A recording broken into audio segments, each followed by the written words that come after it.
El Foro de Cooperación Económica del Asia-Pacífico, la APEC por sus siglas, llega a su jornada final en Perú con un encuentro bilateral clave entre el saliente presidente de Estados Unidos, Joe Biden, y Xi Jinping de China. Biden afirmó que va a trabajar por una transición fluida en las relaciones con Pekín. Vamos en breve por más detalles. Soy Jenny Pérez, aquí en Berlín. Destacamos. Concluye Lima, Perú, el Foro APEC. Los líderes de 21 economías impulsaron una agenda conjunta. La presentación del megapuerto de Shanghái, el más grande de Latinoamérica y con amplios aportes de China, eclipsó la cumbre. Nicolás Maduro ordena la liberación de unos 70 presos arrestados en el marco de las protestas postelectorales de julio pasado. La ONG Foro Penal confirmó que se trata de detenidos en los centros penitenciarios del Yare 3, Tocorón, Tucuyuyito y Las Crisálidas.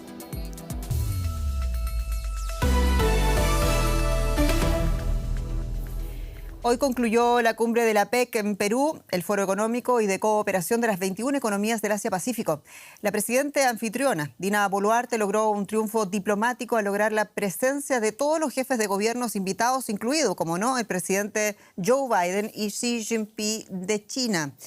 El presidente chino es uno de los ganadores de esta cita, ya que China es uno de los principales inversionistas del megapuerto peruano Shanghái, el mayor de Latinoamérica y que fue presentado a los asistentes a la cita.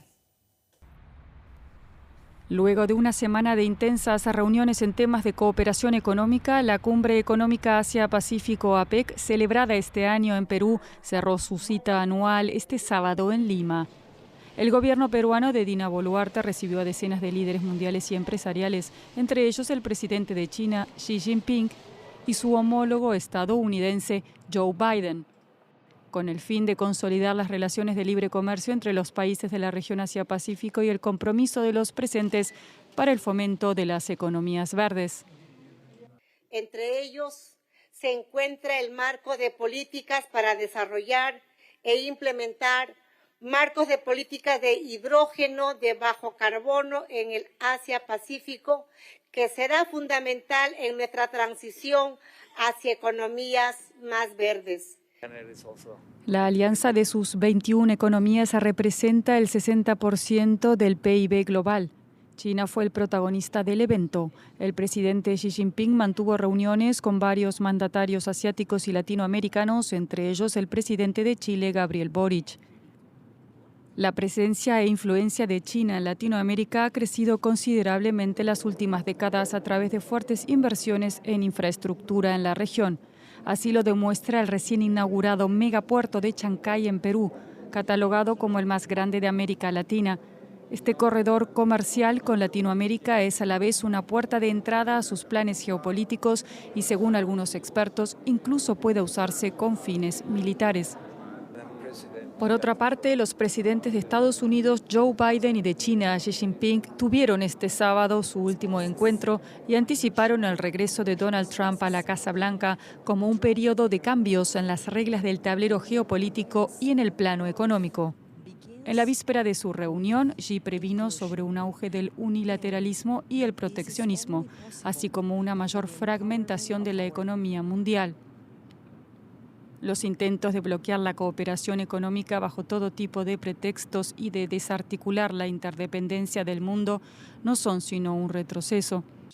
En el frente económico, las preocupaciones por el regreso de Trump se centran en su política de proteccionismo económico, que amenazan con el aumento de los aranceles a todas las exportaciones hacia Estados Unidos, las de China hasta un 60%. No obstante, pase lo que pase en el futuro, los países presentes en la cumbre abogaron por defender y fortalecer el libre comercio al mismo tiempo que aplaudieron la construcción de un Asia-Pacífico innovador y unido. Y más noticias. En Venezuela, el gobierno comenzó a liberar a las personas detenidas durante las protestas postelectorales del 28 de julio pasado y que dejaron decenas de muertos y de heridos. Las polémicas elecciones de julio, cuestionadas por la falta de transparencia, provocaron protestas masivas en el país. Más de 2.400 personas fueron detenidas bajo cargos de terrorismo, conspiración y traición a la patria, entre otros. Unos 86 menores de edad fueron liberados en septiembre y el viernes el fiscal general, el oficialista Tarek William Saab, solicitaba la revisión de los casos de más de 2 centenares de personas. Se espera que sean liberadas en el transcurso de este fin de semana. Esta mañana fueron puestos en libertad 50 jóvenes adultos del centro penitenciario del estado de Aragua, conocido como Tocorón, en donde se encuentra cerca de 900 presos políticos. Paralelamente, el oficialista ministro del Interior de Venezuela, Diosdado Cabello, llamó a prepararse para lo que llamó todo en defensa de la patria. Y queremos saber más, lo hacemos con quien ven, con la periodista Elizabeth Hostos desde Venezuela, Caracas. Elizabeth, han sido liberados 70 personas, decíamos, presas en el contexto de las protestas postelectorales, presos políticos. ¿Por qué sucede esto ahora? Gracias, Jenny. Saludos a ti y a tu audiencia. Esto sucede por un tema de presión internacional muy fuerte que hay en contra del régimen de Maduro, porque las denuncias de los familiares de los detenidos, especialmente de los niños, de los adolescentes que están en prisión, han tenido mucha resonancia. También grupos que protegen los derechos humanos de los periodistas han hecho suma presencia en las protestas pacíficas que se han generado para lograr la liberación de los detenidos. Entonces es una mezcla de factores, presión internacional, presión interna y también un tema de reputación del gobierno de Maduro ante el mundo, Jenny. Son cientos de presos políticos que siguen en las cárceles venezolanas. Elizabeth, ¿qué dijo el fiscal general afiliado al chavismo, Tarek William Saab, sobre el resto? ¿Cuál es la situación, por ejemplo, de menores de edad y de mujeres aún presas? Sí, hasta el presente no se ha pronunciado ninguna autoridad del gobierno de Maduro y el fiscal general este sábado. No obstante, se esperan en las próximas horas más liberaciones según informaciones que han obtenido grupos de derechos humanos como el Foro Penal y como Provea. También grupos de periodistas afiliados al Sindicato Nacional de Trabajadores de la Prensa han abogado por la liberación de los 13 comunicadores sociales detenidos, ¿no?, en el contexto de las protestas postelectorales. Y bueno, este es un fin de semana crucial para que sean liberados todos los detenidos, y lo que se liberó hoy solo es el 5% de los detenidos en las protestas postelectorales. Y aún quedan más de 300 personas detenidas antes de estas protestas, calificados como presos políticos, Jenny. Elizabeth Hostos, periodista en Caracas, muchas gracias por tu crónica. Gracias a ustedes.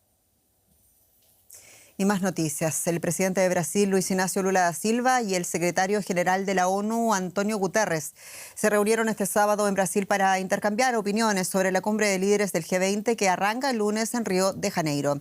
El encuentro se centró en el G20 Social, una iniciativa impulsada por Brasil para aumentar la participación de los actores no gubernamentales en la toma de decisiones del bloque. El líder progresista abogó por que esta iniciativa se repita en los futuros capítulos del foro. Fue el primer encuentro bilateral de Lula en el marco de esta cumbre, que reúne, recordemos, a las 20 mayores economías del mundo y que actualmente preside Brasil.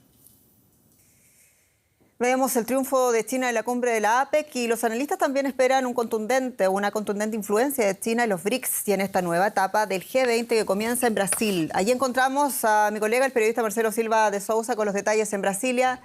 Marcelo, lo dicho, que esperar de este G20 con los nuevos acentos que Lula ha propuesto para la cita.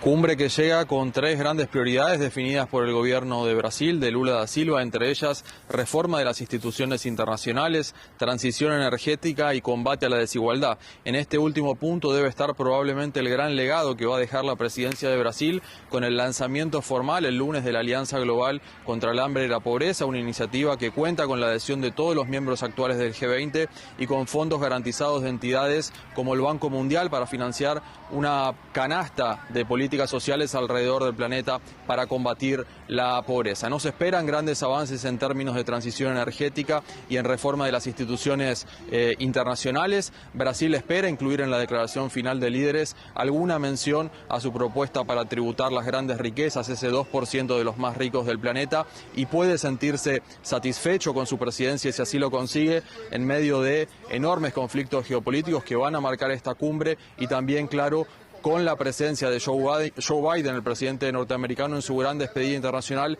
y sabiendo que probablemente en 2 meses habrá en los Estados Unidos un nuevo presidente que tal vez decida retirarse de los compromisos que Estados Unidos, la principal potencia, pueda asumir esta semana en Río de Janeiro. Marcelo Silva, muchas gracias. En Brasilia.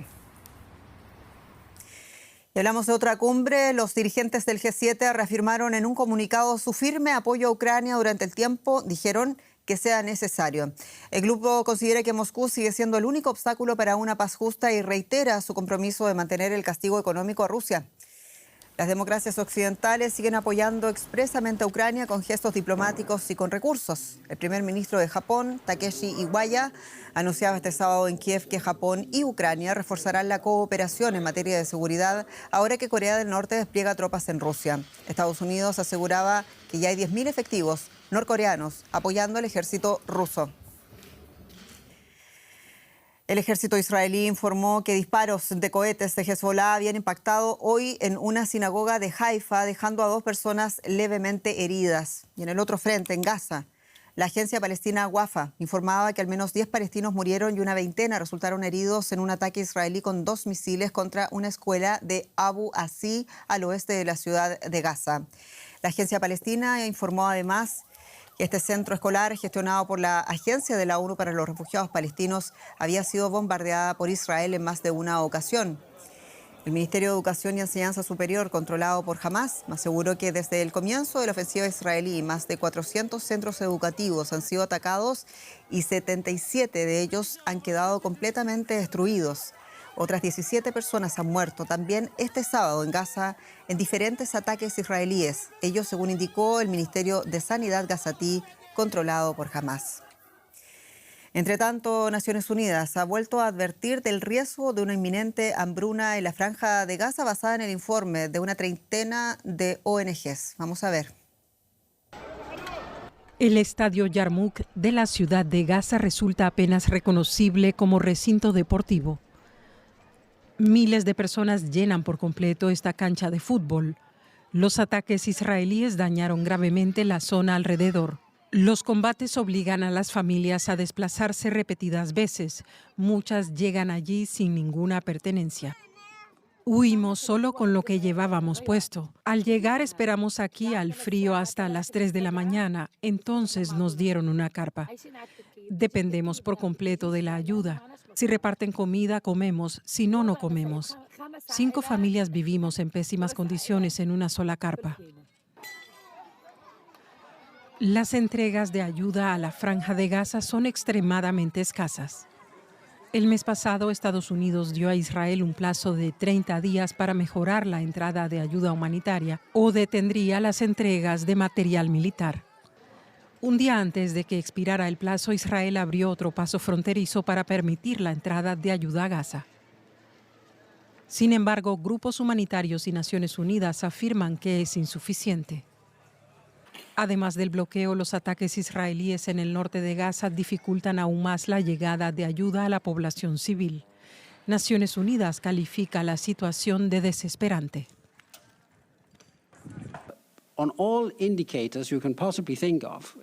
Todos los indicadores posibles para medir una respuesta humanitaria van en la dirección equivocada.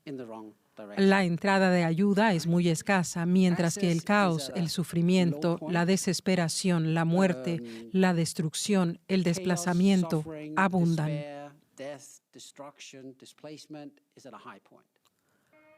Y a medida que bajen las temperaturas en Gaza, el sufrimiento aumentará aún más.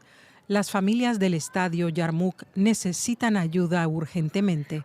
Sin ella, muchos podrían no sobrevivir el próximo invierno.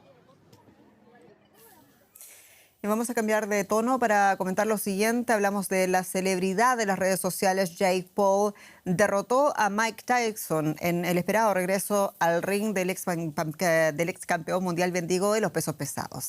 El espectáculo se celebró ante más de 70.000 personas y fue seguido por millones más en la primera velada del boxeo retransmitida por Netflix. Sin embargo, Tyson y sus 58 años decepcionó a sus seguidores porque aunque el combate se alargó hasta el final sin que ninguno de los contrincantes se acercase al knockout, los jueces dieron por vencedor al influencer reconvertido a boxeador Jake Paul. Muchos aficionados han calificado entonces este combate de farsa. Aquí nos despedimos. Muchas gracias por su sintonía. Soy Jenny Pérez, esto es Deutsche Welle. Hasta pronto.